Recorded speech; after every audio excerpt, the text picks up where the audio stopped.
Okay, I know y'all are really scared. I know that you're really freaking out. My inbox and my DMs are just full of people over the last hour who are sending me breaking news story.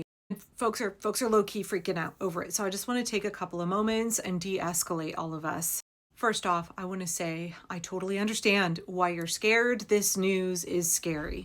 I would like us all to just take a breath, to remind ourselves that feelings are not facts and that the regime is constantly trying to manipulate your feelings, to put you into a state of panic so that you become frozen, demoralized, and you give up the fight. And we are not giving the Trump regime any victories, are we?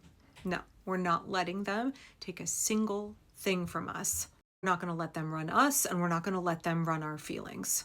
If you are not one of the many people who is blowing up my phone right now, I want to share this story with you, but I want you to just do your best to just remain calm while we talk through it. And then at the end, I want to help de-escalate everybody. I'm not going to lie. This news is scary. I'm not going to lie and tell you that it doesn't freak me out on a very base level. My lizard brain back here is having a hard time.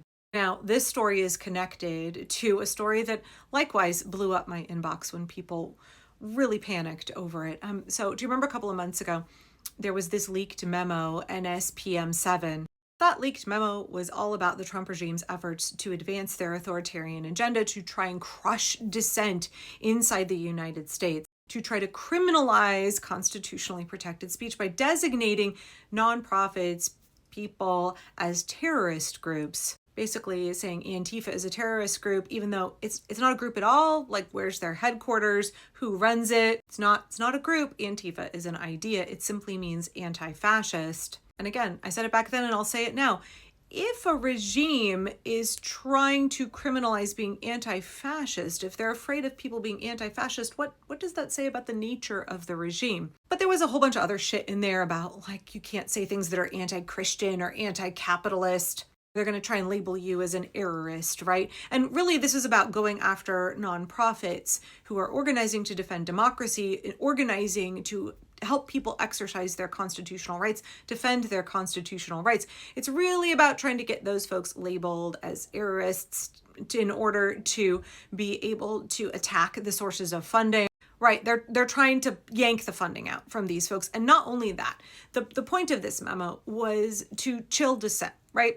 Chilling dissent is where the regime comes and makes big, scary threats to freak you out so that you give up your rights in advance. We saw this in advance of No Kings 2, where Mike Johnson and the Republicans were calling it a We Hate America rally and saying that it was going to be a bunch of violent Antifa America haters, when really it was like, little grandmas and soccer moms and their kids.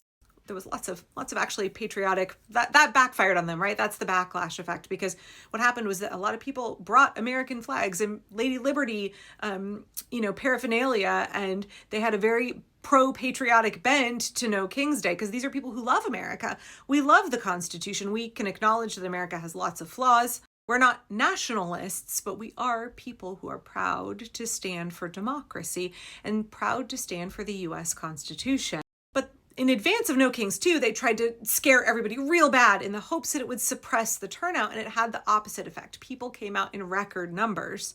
The chilling of dissent did not work. They wanted people to be afraid of being labeled anti-American or Antifa, and instead, grannies showed up with their shirts that said, "I'm your Antifa."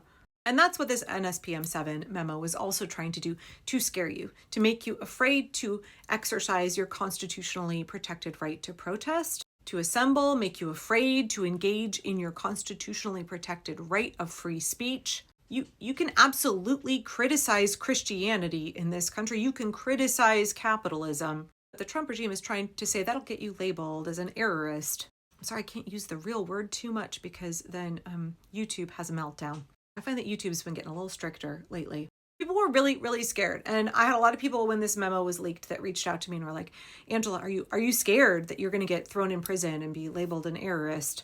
And I was like, well, I have been a staunch out anti-capitalist for a really long time. So if they are putting me on some list somewhere, it's definitely going to be for that.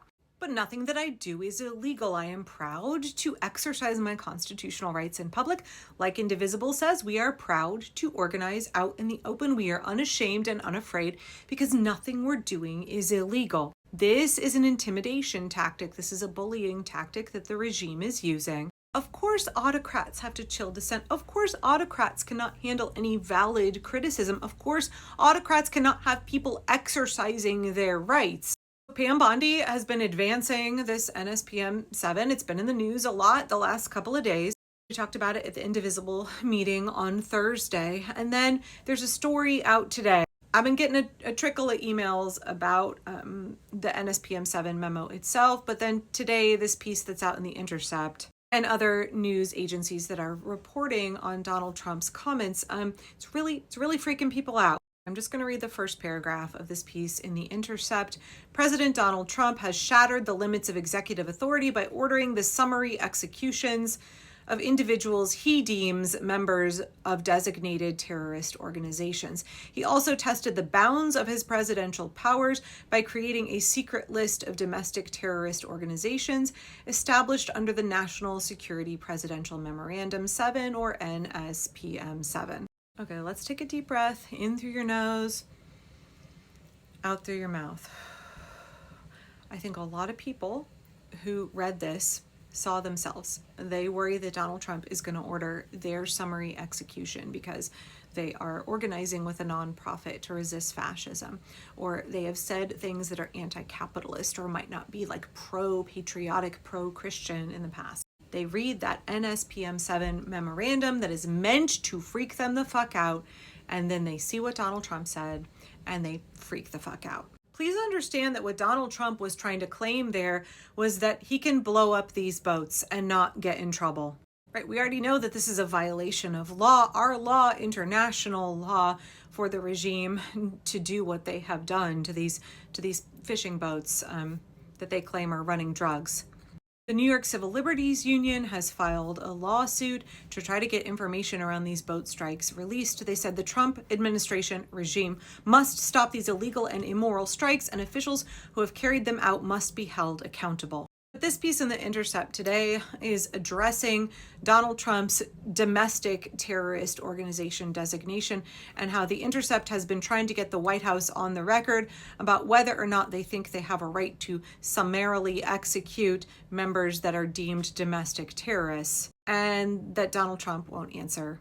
They can't get the regime to answer. I'm getting people in my comments today who are like, that means that he is going to justify executing people who disagree with the regime, right? This is like a Vladimir Putin move. This is a absolutely tin pot dictator move, trying to make you afraid for your life if you exercise your rights. And he just threatened veterans serving in Congress, expressly Senator Mark Kelly, for informing members of the armed forces about their rights. Donald Trump has advocated for violence, fantasized about violence against all kinds of groups of people. I appreciated The Intercept saying that goes back all the way to 1989. And I'm actually not going to take time here and break down all of the really scary, threatening things that are in this memo because they're just going to get people even more freaked out. I want you to understand that this memo is an egregious violation of our rights. It's total fabrication. There's no such thing as Antifa. What they're trying to do is extreme authoritarian overreach, but what they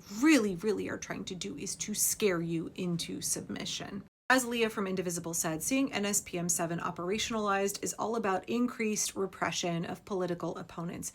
It is framed on a crackdown of Antifa when Antifa doesn't even exist. It's worded really vaguely so they can try to go after people legally exercising their constitutional rights. In this moment, we must be bold, we must be brave, we must not play into the regime's hand. We are not giving them victories. If you are freaking out, if you are feeling like you need to run away and hide, if you are feeling really scared and it's causing you to shut down, I want you to remind yourself, however you can access that part of your rational brain, tap into it so that it can remind all of the rest of you that we do not give the regime a victory. They want you to give up in advance. They are trying to scare you into giving up your own freedom, your own country, your own rights. And we're not doing that. We're not giving that to them. Please remember, every time they drop something really frightening and scary on us, the goal is to frighten you into giving up. We don't give up because our mantra is fuck you, make me.